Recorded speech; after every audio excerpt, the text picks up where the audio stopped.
É muito bom estar aqui, poder celebrar ao lado de vocês, poder partilhar a palavra de Deus nesta manhã. Tive a oportunidade já de abraçar vários irmãos e irmãs. Ao final, acredito que consigo abraçar mais ainda. Alguns irmãos estou revendo, outros estou conhecendo, e como é bom ter tempo para estar junto a pessoas que amamos. Que Deus abençoe este tempo de reflexão. Eu intitulei o sermão de Não tenham medo, não temais, sou eu. Quando nós olhamos para os nossos cânticos, nós vemos muito de uma figura de linguagem que é a da tempestade. Noite passada eu presenciei uma tempestade muito forte lá em Campinas. Sei que aqui em Piracicaba estes dias também teve uma tempestade muito forte. E vindo para cá hoje pela manhã, eu tive que desviar por cima de calçada, porque tinham árvores que foram arrancadas com raiz e tudo. Então, esta ideia de tempestade, ela é muito forte na nossa espiritualidade, na nossa liturgia. E aí eu perguntaria aqui, você já navegou? Quem sabe muitos de nós aqui não tivemos experiência nem com canoa, nem com barco, nem com bote, nem com navio, com nada, mas cantamos músicas que falam de um barco que é chacoalhado de um lado pelo outro, por ondas altas, por ventos fortes e tempos de muita tempestade. E eu queria que a gente pensasse um pouquinho nessa figura de linguagem que é tão presente. Por exemplo, há um hino que nós já cantamos muito no nosso meio, e que a Igreja Católica também já cantou e canta muito. Se as águas do mar da vida. Como que é, mais ou menos? Se as águas do mar da vida quiserem afogar, segura na mão de Deus e vai. Se a tristeza desta vida quiserem segura nas mãos de Deus e vai. Segura nas mãos de Deus, segura nas mãos de Deus, ela nos sustentará. Não temas, segue adiante e não olhes para trás. Segura nas mãos de Deus e vai. Faz parte da espiritualidade da gente cantar, e protestantes e católicos já cantaram e cantam muito. Tem uma música que é do Inário da Assembleia de Deus, e que nós cantamos muito como cântico, corinho na nossa igreja, e é o seguinte cântico: Oh, por que duvidar sobre as ondas do mar, quando Cristo caminha sobre, quando força do és contra as ondas do mar, se levantou de guerra. Solta o cabo da remos nas mãos e navega com fé em Jesus. E então tu verás que bonança se faz, pois com ele seguro será. A gente ensina para as crianças músicas e ensinamos elas até fazerem gestos e falar deste barco que é um barco pequenininho. Meu barco é pequeno e grande é o mar, Jesus segura minhas mãos. Ele é meu piloto e tudo vai bem na viagem pra Jerusalém. Olha só, quantas vezes nós já não cantamos isso com criança. Nós temos também um outro que é do nosso inário, faz parte das nossas músicas que cantamos sempre, que fala de um mar que está revolto e pede: mestre, ajuda-nos. O mestre o mar se revolta, as ondas lhe dão pavor, o céu se reveste de trevas, não temos um Salvador. Desce-te daqui,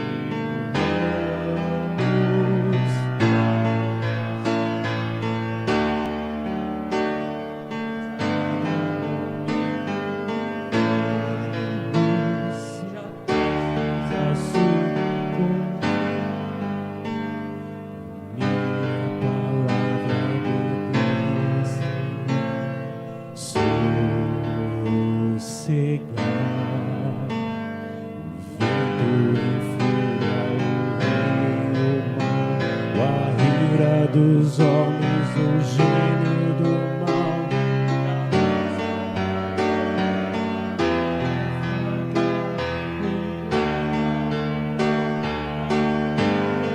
Os céus,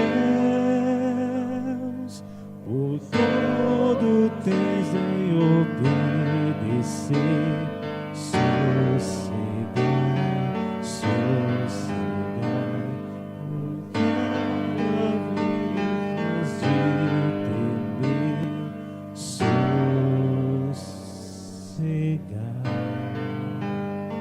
Assim, se quisermos cantar várias músicas, nós cantamos falando sobre este momento, que é um momento da tempestade na vida da gente. E a música, ela é muito da teologia que nós vamos apreendendo, introjetamos e sacamos em determinados momentos da nossa caminhada. Eu às vezes uso o exemplo da minha mãe. Minha mãe, ela gosta de assoviar e ela gosta de ficar também cantarolando. E às vezes ela inventa as suas musiquinhas. E minha mãe, lavando louça, quando eu era adolescente, e a via lá na pia cantando assim: o Senhor é meu pastor, nada me faltará. De verdade, ela estava assim, falando do meu pai: o Didi está me enchendo as paciências, eu não sei o que eu vou fazer agora. Ela estava falando do momento que estava difícil, e ela preenchia esse momento difícil, sacando da fé que estava no seu coração e dizendo assim: Senhor, é o Senhor que me sustenta agora. E eu acredito que se há uma coisa que nos sustenta, é saber que há um Deus que nas horas mais difíceis, nas horas que parecem insuportáveis, nas horas que parece que o barquinho vai tombar, ele chega e fala: eu estou aqui, não tenha medo. Abra sua Bíblia em Mateus capítulo 14, versículos 22 a 33. Mateus 14, 22 a 33. Diz assim a palavra de Deus: logo a seguir, compeliu Jesus os discípulos a embarcar e passar adiante dele para o outro lado, enquanto ele despedia as multidões. E despedidas as multidões, subiu ao monte, a fim de orar sozinho. E caindo a tarde, lá estava ele só. Entretanto, o barco já estava longe, a muitos estádios da terra, açoitado pelas ondas, porque o vento era contrário. Na quarta vigília da noite, foi Jesus ter com ele, andando por sobre o mar. E os discípulos, ao verem andando sobre as águas, ficaram aterrados e exclamaram: é um fantasma! E tomados de medo gritaram. Mas Jesus imediatamente lhes disse: tende bom ânimo, sou eu, não temais. Respondendo-lhe Pedro, disse: se és tu, Senhor, manda-me ir ter contigo por sobre as águas. E ele disse: vem. E Pedro, descendo do barco, andou por sobre as águas e foi ter com Jesus. Reparando, porém, na força do vento, teve medo e, começando a submergir, gritou: salva-me, Senhor. E prontamente Jesus, estendendo a mão, tomou-o e lhe disse: homem de pequena fé, por que duvidaste? Subindo ambos para o barco, cessou o vento. E os que estavam no barco o adoraram, dizendo: verdadeiramente este é Filho de Deus. Eu queria te convidar primeiro a entender o contexto onde a narrativa desta história. Quem narra é Mateus. Mateus escreve um evangelho que não é uma notícia, não é um texto jornalístico, é um texto para a edificação da igreja. E ele se lembra de alguns fatos e conta a história para a igreja no desejo de animar a igreja e dizer para a igreja: isso já aconteceu e nós podemos olhar para aquilo que já aconteceu na nossa história e ver que Deus pode continuar realizando os seus milagres. O que Mateus faz é trazer a memória de que Jesus auxiliou os discípulos em tempos de crise. Se você olhar no contexto do Evangelho, este pequenino texto que nós lemos, ele vem logo após a multiplicação dos pães. Ou seja, eles experimentam do banquete, eles usufruem da bênção do banquete. Jesus é o novo Moisés que alimenta esse povo no meio do deserto, mas não basta ficar com a saciedade. Aqueles que se saciam na mesa do Cristo é desafiado a atravessar o mar para fazer missão. Por isso Jesus diz: vocês podem ir. E enquanto eles vão, Jesus se despede da multidão e vai orar. Jesus está intercedendo. Jesus está orando ao Pai, conversando com o Pai.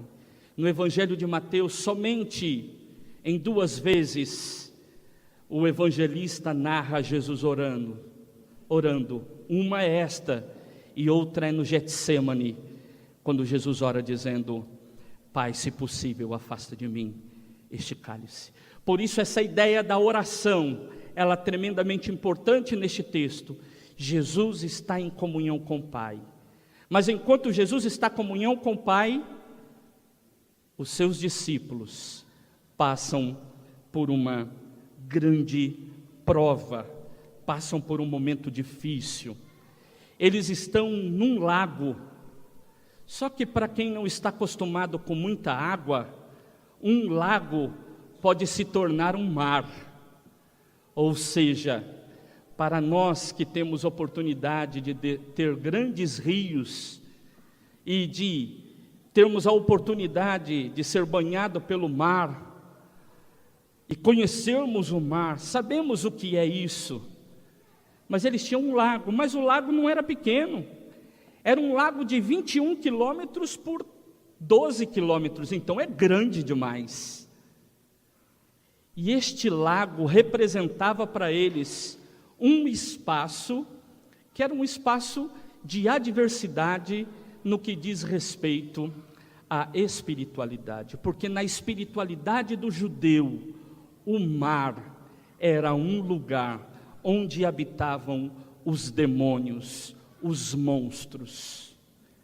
Por isso, na espiritualidade daquele povo, quando se falava do mar, se falava do mal, e o homem que estava à deriva do mar estava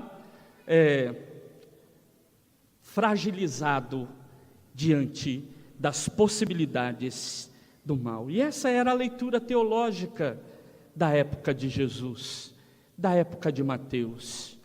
Quem sabe eu e você não venhamos a entender muito bem estas aplicações. Por isso a gente precisa de viajar há 2000 anos atrás para entender que atravessar o mar é muito mais simbólico do que propriamente um ato que o Mateus estava narrando de um milagre. Era simbólico no sentido de dizer: Jesus acalmou o lugar onde o mal imperava.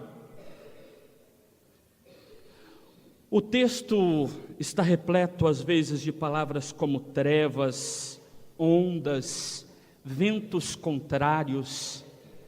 Quando olhamos para a nossa vida, podemos dizer que às vezes parece esse mar que é tomado por uma tempestade, por um vento que vem contra, por uma escuridão que traz insegurança.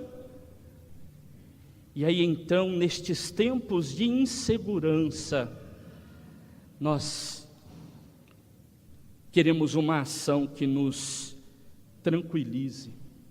E este texto é um texto que vai dizer: aqueles que estão com medo, desanimados, sozinhos, sentindo-se abandonados, porque a fala deles, em outro evangelho, trabalhando a mesma ideia, Jesus está dormindo e os seus chegam lá e dizem: não te importa que morramos? Ou seja, nós estamos passando esse momento difícil e o Senhor está dormindo?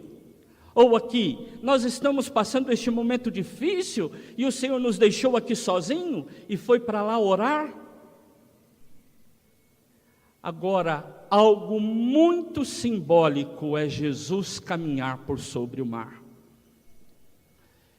Gente, se você está preocupado com a lei da física, olhe para este texto muito mais como um ensinamento para a igreja, que quer ilustrar dizendo: quando impera o mal, quando alguma coisa ruim está acontecendo na sua vida, quando a história parece não haver mais solução, quando a chuva e os ventos parecem que vão virar o barco vai só sobrar, saiba que tem alguém que está acima do mal.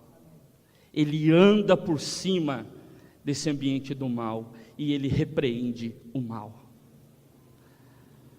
Infelizmente, uma má interpretação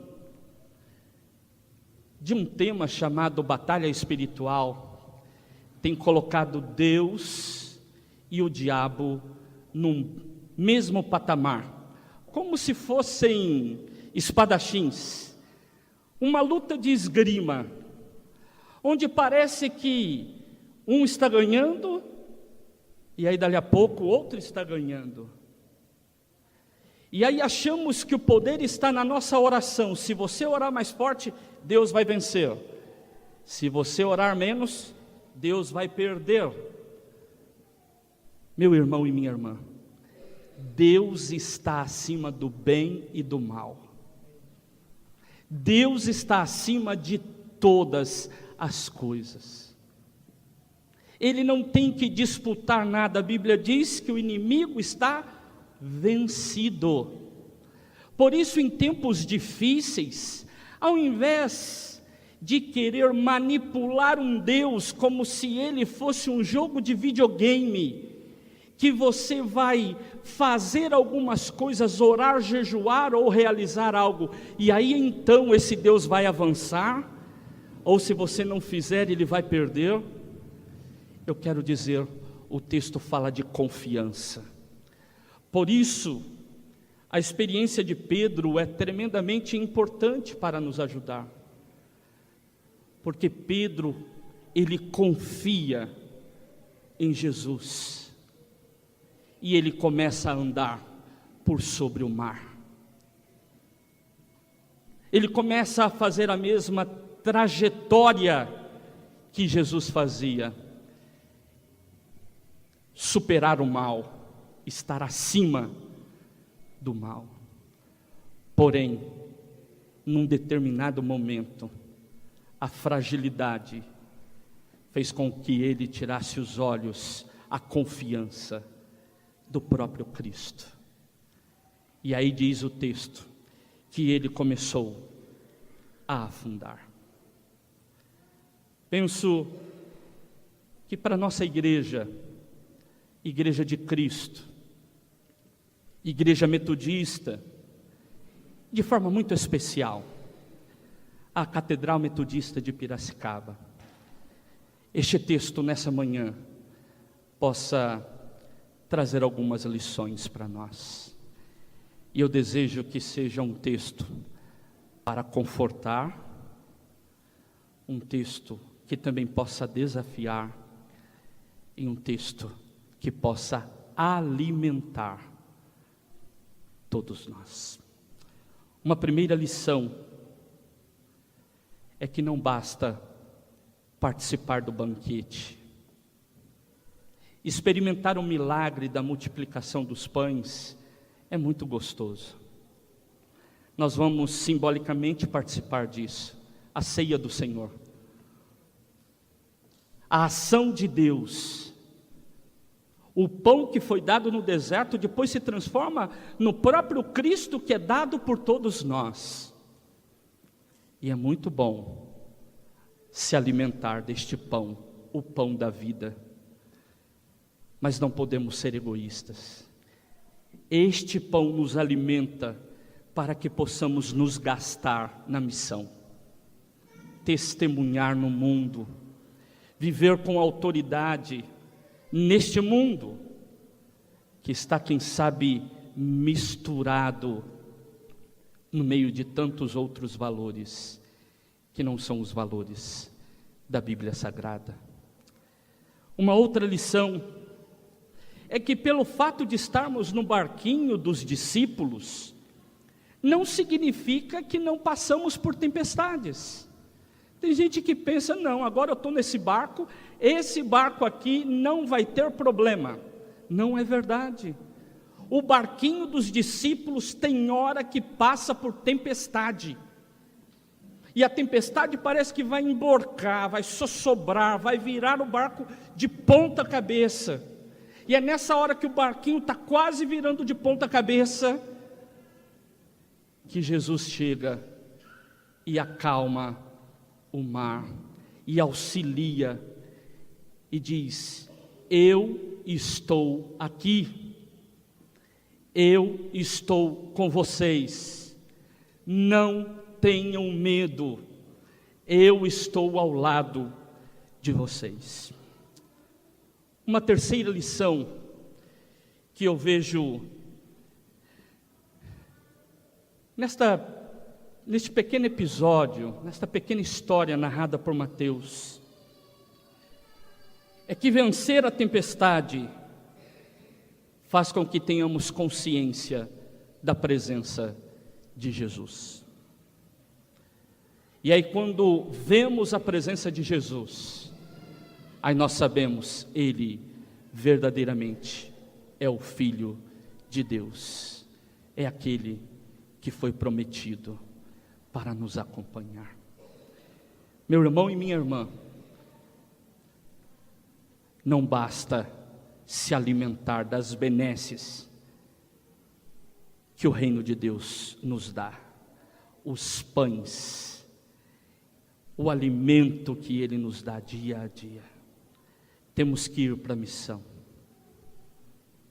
Temos que lembrar que por estarmos no barquinho de Jesus, no barquinho dos discípulos, nós também sofremos as tempestades deste mundo. Devemos ter na memória que quando vencemos, não é porque nós oramos muito, ou porque nós manipulamos, porque somos uma igreja que jejuamos muito, porque temos um culto forte, porque temos uma oração assim ou assado, mas é porque a presença de Jesus faz isto acontecer. E aí eu gostaria de concluir com outro cântico. Não sei se o pastor viu que tinha um último cântico lá no final, e o último cântico ele diz assim: com Cristo no barco tudo vai muito bem, vai muito bem, vai muito bem. Com Cristo no barco tudo vai muito bem, e passa o temporal.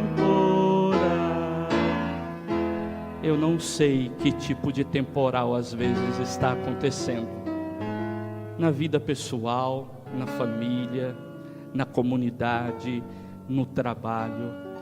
O que eu quero dizer para você é: Jesus está ao nosso lado e Ele diz: não tenha medo, sou eu vou te ajudar.